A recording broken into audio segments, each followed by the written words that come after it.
Hello mga idol, ay magandang umaga sa inyong lahat. Ang topic natin ngayon ay paano ba natin tinatapon yung pera natin sa basurahan. Ito mga idol, ito yung topic na to, ito yung may mga pangarap lang sa buhay na gustong baguhin yung sitwasyon natin dahil hindi habang buhay na mayroon tayong hawak na pera mga idol. Karamihan sa atin, mga ordinaryong tao, ay hindi natin intindihan yung sitwasyon o hindi natin alam yung paghawak ng pera. Katulad natin, mahirap lang tayo. Ay tapon-tapon ng pera kahit saan-saan, kahit dito, doon, yan.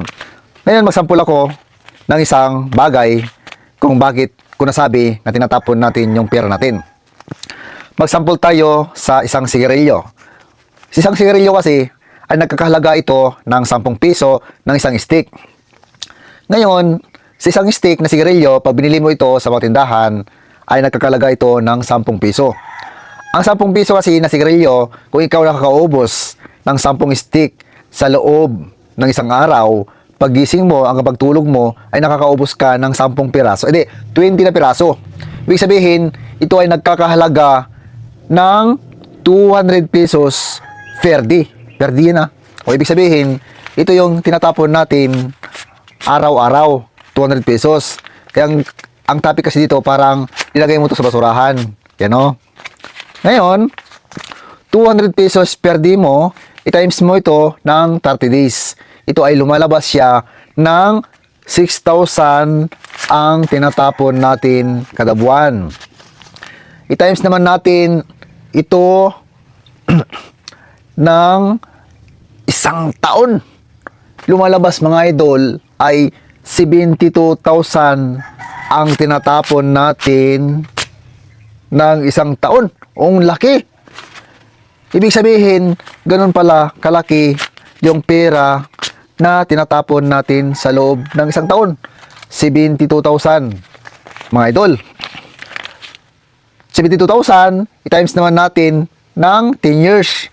Ibig sabihin mga idol ay 720,000 ang tinatapon natin sa loob ng 10 years. Ibig sabihin mga idol, pwede na pala tayo magkakaroon ng bahay kung hindi tayo magtatapon ng pera sa basurahan at sinusunog mga idol. Kaya yung mga pera natin ay maraming nasasayang dahil napupunta lang sa basurahan mga idol. Sa loob ng 10 years, 720,000 ang natatapon natin. Kaya mga idol, kung gusto mo baguhin yung buhay mo, huwag ka na magtapon ng pera sa basurahan. Ang ibig kong sabihin mga idol, ay huwag na tayong manigarilyo. Dahil 230 ang naubos natin na pera na pupunta lang sa basurahan. O di ba? Ito mga idol ay salang to na payo doon sa mga tao na gustong baguhin yung buhay. Kaya ako mga idol ay gusto ko i-vlog ito kasi gusto ko na baguhin ang aking sarili. Simula ngayong araw ay hindi na ako magtatapon ng basura. Dahil nakikita ko after 10 years, saan kaya ako pupulutin kung araw-araw ako nagtatapon ng 200 pesos per day. Ang ibig sabihin mga idol, sa loob ng 10 taon ay 720,000 ang napupunta lang sa basurahan mga idol.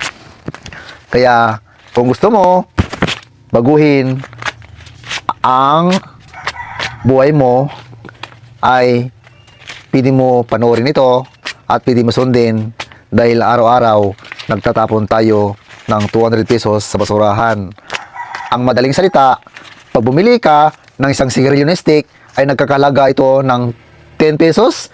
Nakakaubos ka naman ng isang araw ng 20 na stick. Ibig sabihin ay 200 pesos ang napunta sa basurahan mga idol.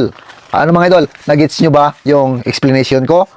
Ganun mga idol yung nasasayang na pera sa atin. Yun lang sa akin mga idol.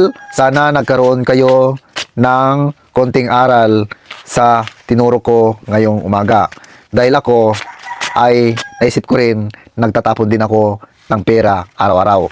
Kaya gumawa ko ng vlog para baguhin ko ang aking sarili na hindi na ako magtatapon ng pera. Dahil nakikita ko na pagdating ng 10 taon yung mga pera na tinatapon ko ay kailangan ko siya. Dahil pag matanda na tayo, ay wala na tayong pera. Wala na tayong pambili ng kailangan natin sa buhay natin. Kaya bang malakas tayo, yung 200 pesos na tinatapon natin ay ipunin natin sa bangko. Para after 10 years, meron na tayong pera na 720,000. O 200 per day, ipunin natin. Tapos after 10 years, meron na tayong 720,000 mga idol. Yun lang sa akin mga idol, ay maraming salamat po sa inyo lahat. At sana mga idol ay nagustuhan nyo yung tinuro ko ngayong umaga. At maraming salamat ulit. At sana mga idol ay baka tulungan nyo naman ako i-share yung video ko para bukas mayroon akong mas matinding iba-vlog sa inyo mga idol kung paano ito palaguin mga idol. Yun lang po sa akin. Maraming salamat po. Salamat ulit.